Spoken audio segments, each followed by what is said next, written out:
Children are young human beings below the age of puberty or below the legal age of majority. Just imagine a world without kids. Imagine a world that kids are not in existence. Guys, it can't happen. It won't. But if it does, then we know the human race is about to come to an end. Kids are adorable. Kids are beautiful. Kids are spectacular. Kids are strong. I'm here saying Happy Children's Day to all the beautiful, strong, and talented kids out there. Welcome on board to a brand new episode of this amazing show. I'm your host. My name is Princess Peters, and I'm here to take you on a ride of a lifetime. I'm here to celebrate kids. I'm here to teach kids. I'm here to entertain kids on this Children's Day celebration. Even our parents and everyone in general. Coming on board is Mr. Adegoke Shosonya, who is the Supervisor of Agriculture and Urban Development, Alimosho Local Government. I told you before, it's gonna be a ride of a lifetime. Let's go on this short break. We will be right back. Welcome back, guys. This is different from the regular. That's why we'll be taking it on different angles. I'll be bringing our parents, school teachers, and guardians to teach us, because sometimes it looks like we've forgotten our tradition. We really don't know what to do. We don't know when to put the dot at the back of our words. But they are here today to take us through, to give us back that wisdom we forgot. Coming in is Mr. Adegoke. Sorry, it was supposed to be Honorable Adegoke. Why would I forget such respect? Honorable sir, welcome. How did they do it in Yoruba land? Can you jamba? How are you doing, sir? I'm fine, thank you. Please, I want you to introduce yourself properly. Yeah, briefly, I will introduce myself. My name is Honorable Adegoke Shosonya, the Honorable Supervisor for Agric Alimosho Local Government, and I'm glad to be here today. Thank you. We are glad to have you. Okay, so it's Children's Day. I want you to say something to the kids out there. Yeah, lovely kids. It's your day. Congratulations. Happy Children's Day. It's something we look up to every year, and I'm glad to be part of you again today. I'm also a kid as well. Okay, so what's that thing you will do different today aside your normal daily routine? What's that thing you will do different for your kids today? It's today, Children's Day. I actually have to make a day memorable for them, take them out and play with them. I don't have time most of the day, but at least for today, we have to be together, have fun, and let them know that they still have a father. They still have a father. I think that's the word today. So you, as kids, you guys have to be sure that daddy is standing beside you today, right? Definitely. Okay. So you're a parent aside every other thing you do. Yeah. How has being a parent affected or changed your life? Being a parent had really made me more responsible. While being single, I had a lot of time to wine with my friends, hang out. But since I got married and started having kids, I discovered that you have to be more responsible because there are more responsibilities to go with. And you are accountable to people, and you have to make sure that you lay good example for your kids. So I am being forced to live a life of good example. Are you being forced? Yes, forced, because against your will. Against my will. That is what makes you responsible. You know, you want to do some things at times but because you remember you have a responsibility at the back, then you have to just be up and doing and show a good example to the kids you are raising. So it has made my life more responsible. Wow, that's interesting. So can you tell me your fondest memory as a child? Yeah, I have a lot of memories, but I'll just pick one. Okay. I enjoyed playing in the neighborhood with other kids and drawing of cartoons. You know, there are some cartoon characters like Voltron, Bedman. You know, after watching those episodes, I go back to my room, start drawing and bringing an image of what I captured on the TV, you know. When I think back, I smile at times when I see my kids doing something. So you're part of the people that used pen for just 2 days in school. Very correct. because they are drawing everything even while class is going on. And even using notebooks at times. Are you serious? Yeah. Okay, so let's go down fun. to the, oh, that's interesting. So let's go down to the modern generation. Yeah. Can you pinpoint what is lacking in this modern generation on parenting compared to how it used to be? Yeah, actually discipline is lacking. Discipline. While we were growing up, we went through a lot of discipline from our parents. You know, our parents, when sparing the rod, then they use the rod when it's applicable and necessary. But nowadays we have laws binding parents from using the rod, you know, and kids already know that they have their free will to go, and everything that they do will just go by with just mere words, you know. So the discipline part is lacking now, and kids are having a fun-filled day, which is not supposed to be. It's bringing a lot of bad character into the community. And I think if I can have my way, we'll bring back those old times. I was even going to ask that. How do we bring back those old times? That's discipline. How do we bring it back? Yeah, discipline has to do with parents. The parents from home, their timing. You know, now we have parents who wake up very early in the morning, 5 a.m. They are not seeing the kids in the morning. They come home 11 p.m., 12 a.m. The kids are not seeing. They don't even know what the kids do during the day. Then, even though your father is a busy man, the mom will be there to caution you during the day and see what you're going through. But now we leave our kids to the society, TV, and internet. So I think that's bringing back the old times where one out of the parents will at least have time for the kids. Money is good anyway, but then when you make the money, who is going to spend it? If you have kids who are not well trained, then the money is useless. Working is even useless at the end of the day. So. Wow. Okay, so in a situation where both parents are busy, one is a medical doctor and one is a nurse, how do they manage and stand the upbringing of these children? How do they build these kids? Yeah, fine. It may be a bit challenging, but whatever you want to do, you get it achieved.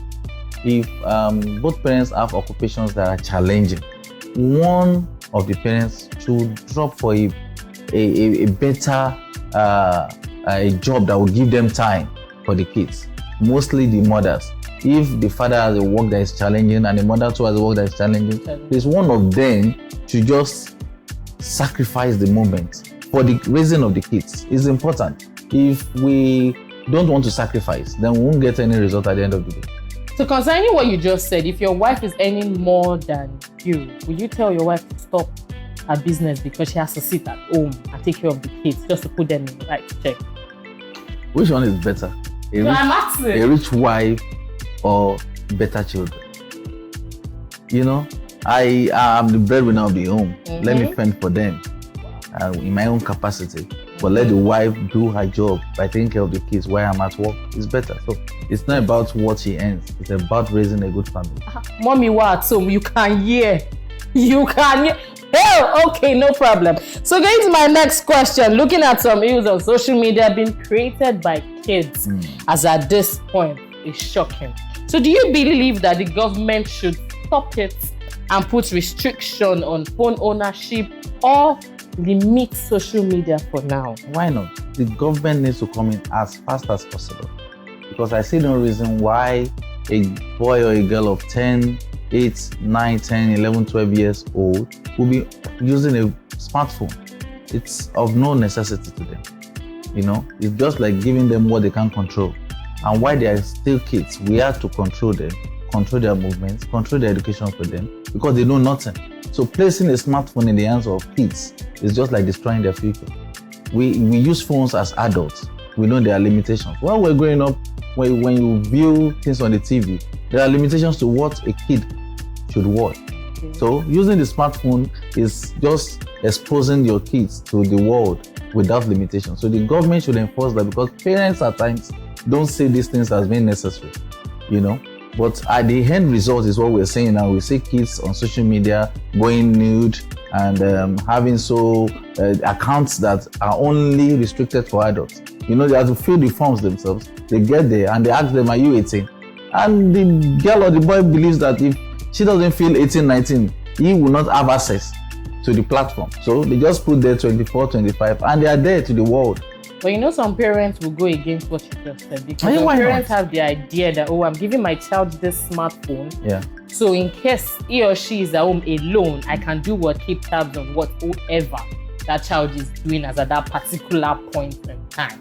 But if you're not giving your child this smartphone because you don't want this child to do anything on social media, how do you monitor what your child is doing? What is a phone meant for? For communication. There are smaller phones to say hello, hi, where are you? Are you at home? Smartphones are internet-enabled phones. They are not for kids.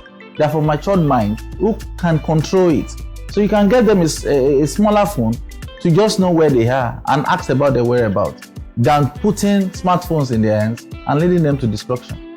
That's my belief. Wow, the word today is leading them to destruction. So you want your kids to own a touchlight phone instead of a smartphone. We didn't even grow up with any phone. But you know, at the age of 12 to 13, schools have started giving children assignments that you have to do what? You have to browse to know the answer. How do you do it? That's why I said a touchlight phone. That's why I said a parent, the mom most especially, must be at home to guide the kids during their academic activities during the day. So if my kid needs to go on internet, I have to be a monitor. Do it while I'm there. You can even do it with my phone as well. So do your assignment and leave the internet and go to bed. I think that's better. That's better.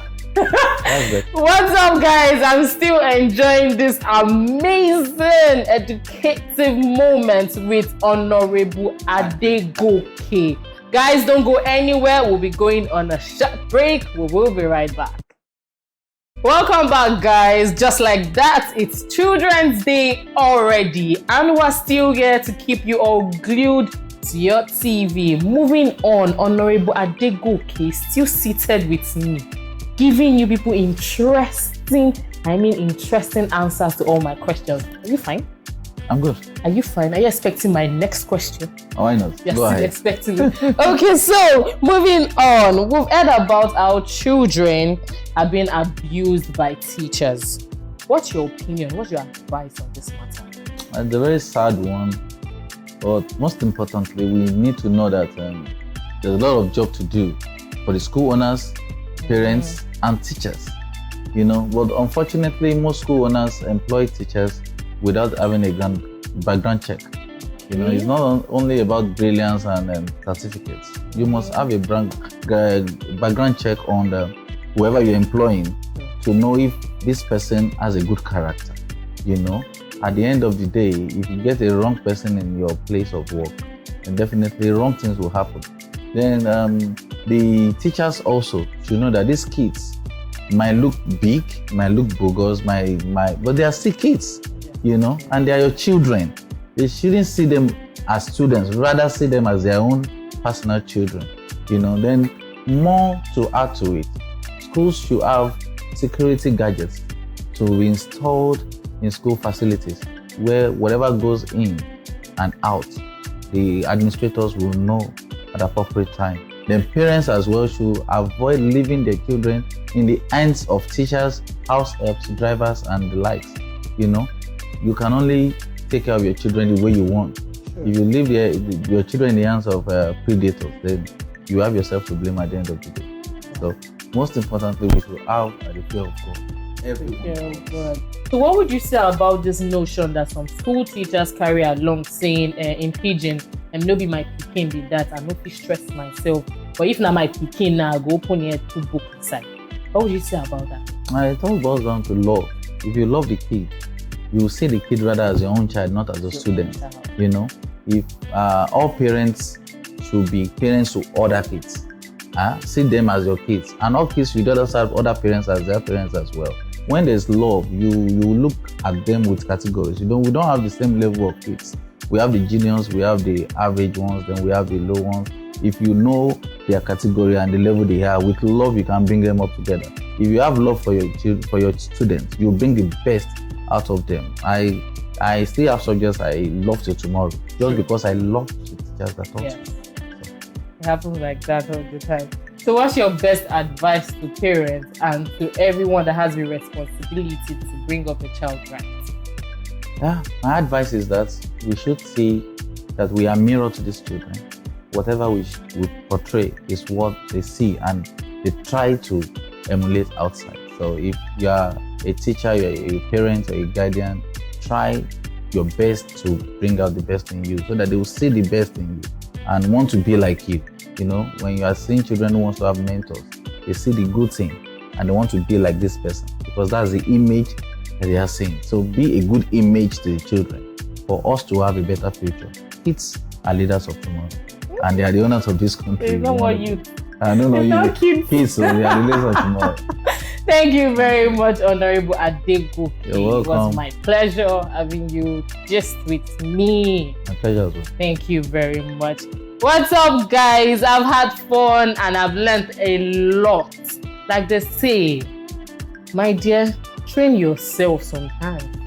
I think at this point you should do what bring yourself out to learn many things, especially where you find yourself.